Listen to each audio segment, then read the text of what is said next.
everyone, and thank you so much for joining me here at the Artlife YouTube channel. My name's Mrs. B, and today I'm going to teach you how to create an artwork using texture as the main element.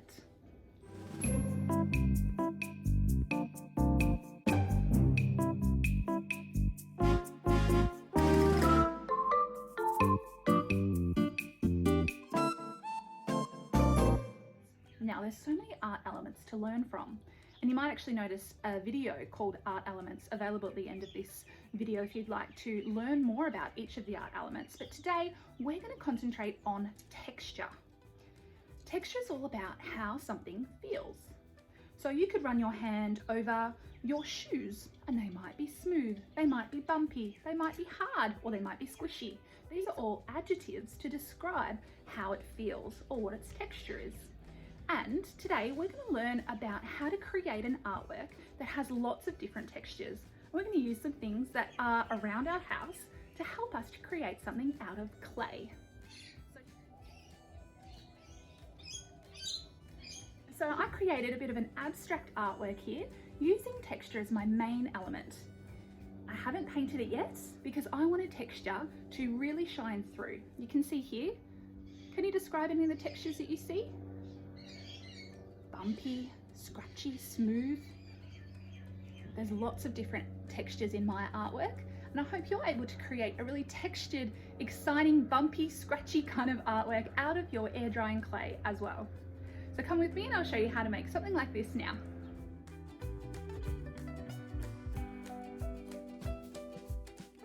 So the main material that you'll need today is some air drying clay. I have a brand called Das, which is available from Zart Art, and you can get that down below if you need it. Otherwise, other places do sell air drying clay.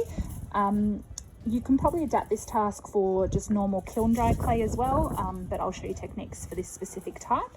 You also need a cup of water and some things with texture. You might have noticed I said things with texture. That's what you need to get first. Before you open your clay, before you do anything, have a bit of a rummage around your house to see what has texture. Once you've done that, we can get started. So look in different drawers. See, that has a cool texture at the top.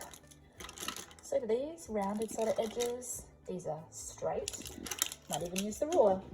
If you've got foil, grab that.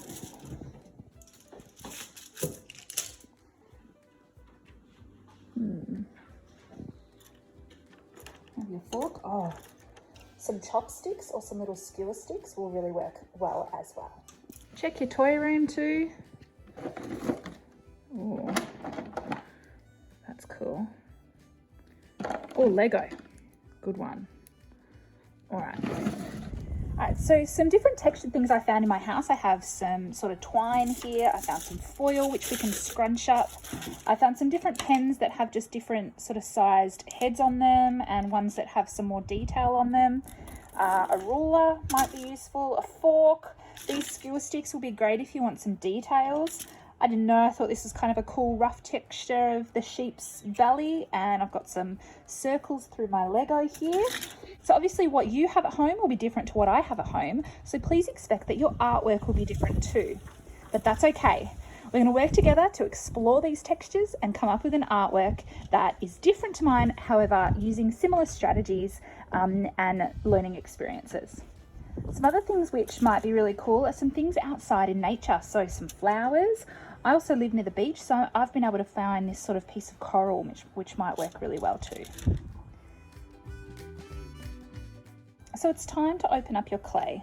You don't need too much for this task today. I've probably got about 25 grams here, but the first thing you need to do is soften what you've got with your hands to knead it and make it a lot softer using the warmth of your hands and pushing down as best you can, as you can see here, to make it nice and soft and pliable.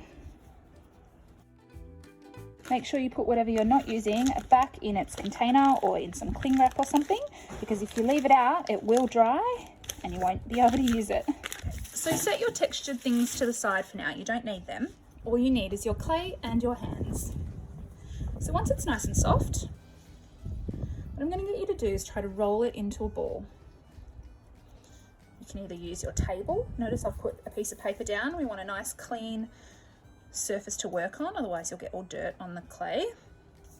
Try and make a nice clay ball. It doesn't have to be perfect. Now with your clay ball, you're going to push it down with the palm of your hand and create a bit of a pancake, a flat round disc. Again, this part of the task is just the experimentation and exploration sort of phase. So it doesn't matter if there's cracks, it doesn't matter if it's not a perfect circle, because it is not our finished artwork. What we're going to do together now is explore texture. So texture is how something feels, as we've discussed earlier. But what texture does this have at the moment? Rub your hand over it. How could you describe its texture? Well, mine's quite smooth. If I were to do this, it changes its texture because now it's bumpy in this section. And so we're going to have fun now just using the things that you've got here to explore what they can do to the texture of your surface here. You can work out what type of patterns are created. Wow, that's cool. This is just the top of a marker that I have. You can see here, if I use it all together, it looks like a bunch of flowers. That's quite nice, I might use that. Let's see what the coral does. So we're just pushing in the things that we've found and seeing what happens. That's pretty awesome.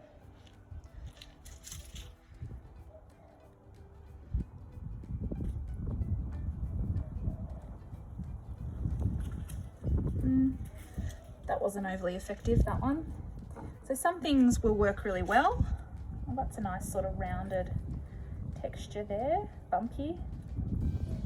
Some things will work well, some things won't. You can see that this skewer stick is going to have a really detailed kind of texture there. If I just give little spots like that, that's super detailed. But you have to consider that each object can also probably do more than one thing. For example, if I did this on the side a bit more, it creates a different texture. I could probably scratch into my clay. That's not very neat. I don't really like that very much, but it's great to explore the different textures. What if I sort of roll it around a little bit? I could make a bigger sort of circle there. Doesn't matter if you don't like what you're doing, because we're going to get rid of this. We're just exploring at the moment.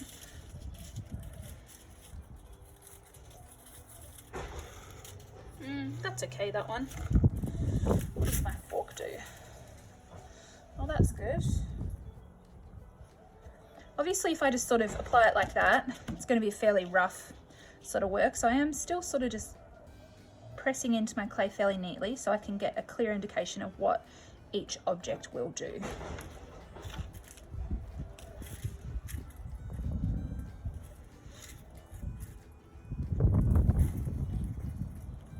That's cool, I like that.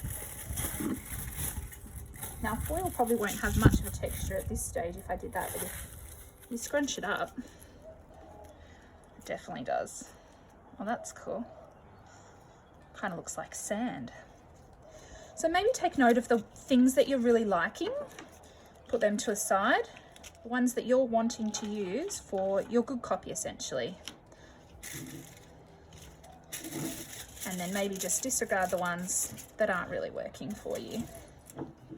I've got a ruler here. That's pretty good for straight lines. I might use that. What's my lamb gonna do? Oh, I like that too. All right, we'll use him. All right, so I hope that you guys have had a bit of fun with playing with texture and have a bit of an idea of what each of the items you have do, and then therefore try and come up with a bit of a design. Now, today we are just doing an abstract artwork. That means it doesn't have to be of anything. We're just using texture as our main art element and our main focus today to create something that you pretty much just want to put your finger over and touch because of all the textures on it. So we need to roll this back into a ball. Maybe soften it again. It might have started to dry out. This is where the water comes into play and it starts to get all crackly. That's when we use the water to soften those edges. I'm just getting one finger of water. We don't want to use too much water because what happens when you add water to dirt? Mud. That's right. And clay is honestly just a different form of dirt, and so we don't want to create a mud pie. That's why whenever we're adding water, it's just a small amount to soften it, because the air around us is beginning to dry the clay out. So we don't want to work too slowly either. You can see that this is starting to dry out. I'm outside at the moment, so that's probably making more of an effect, making it dry out even quicker. So once it's nice and soft, in a ball again, I'm now going to focus on making a really neat pancake shape. Oh, that's cool. I've just used my bracelet there. It's created another texture. Can you see that? I might use those too. Now, the shape of your artwork does not need to be a circle. I'm just going to demonstrate as a circle because it's a little bit easier, but if you're wanting to mold the edges to change the shape of your artwork, you absolutely can do that too. So we want it to be about 1 centimetre or 2 thick, sort of about the thickness of a pancake. Just pushing it down with my hand. We don't want to punch it because you could hurt yourself. There. All right, now I'm not too happy with that yet because it's crackly, so I do need to use my water to smooth the sides. So it's a combination of water and pressure. So I'm pushing the cracks together with my finger.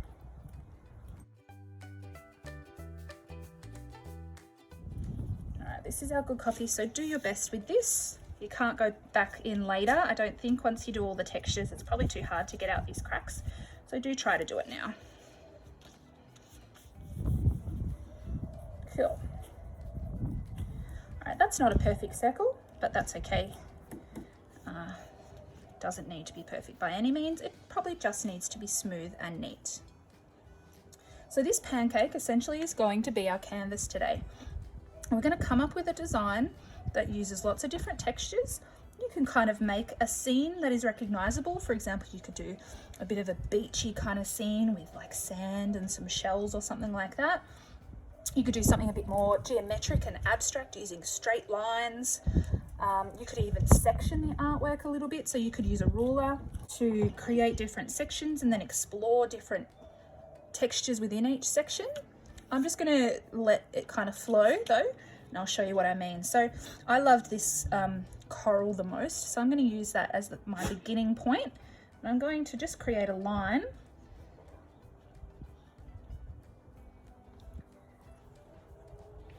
of love hearts. I'm pushing in quite deeply. I do want to keep the surface nice and smooth, so I'm smoothing any cracks that I'm creating.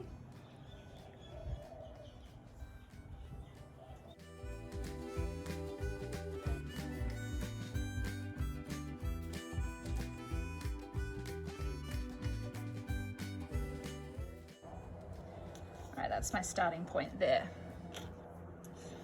Now what I might do is do a few sort of flowers in a line.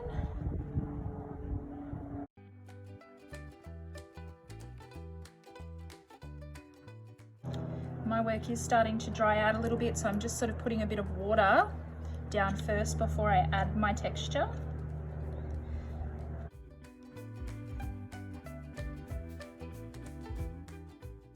It's pretty cool. All right. What I might do now is some details.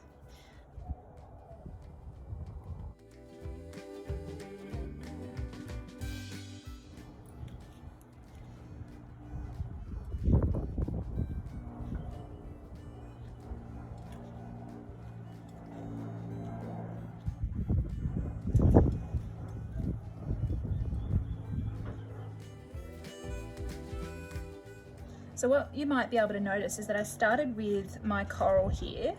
Obviously I've done that sort of jagged line there, and then I'm using the outside shape to dictate where I'm doing my other details. And you just have stuffed it up, you can go back to the ball and start again if you really need to and you can't find a way to fix it.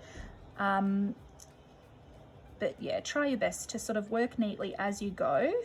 And that's why we do this sort of exploration part at the start, so you can start to sort of see what's going to happen before you lock it in for your good copy.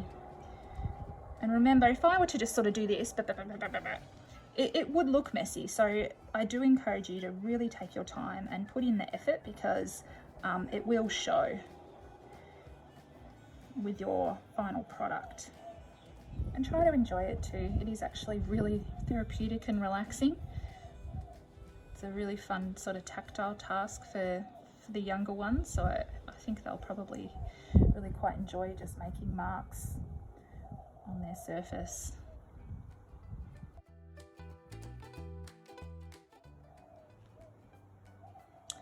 Now, you might have noticed that actually as I'm working over this side, the left-hand side is starting to dry out.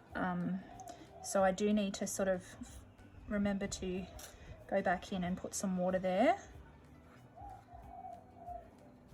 to make sure it doesn't dry out too much that I can't work with it. All right, I'm gonna see what this lamb does.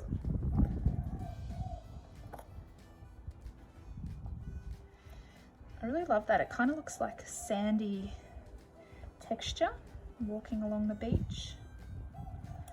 You don't want these cracks though.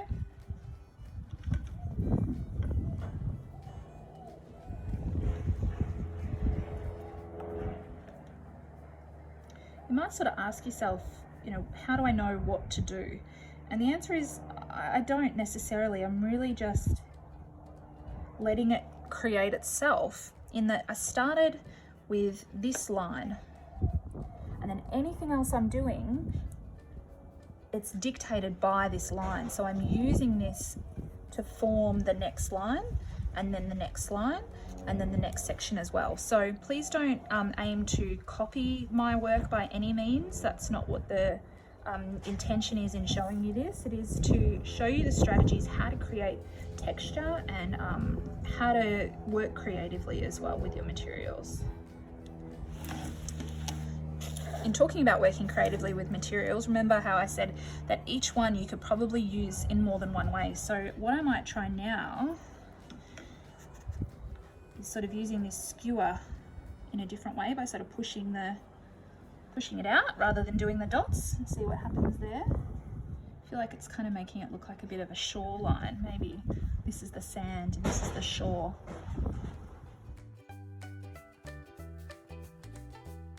Now remember, being smooth is also a texture, so feel free to leave part of your artwork smooth as well if you prefer.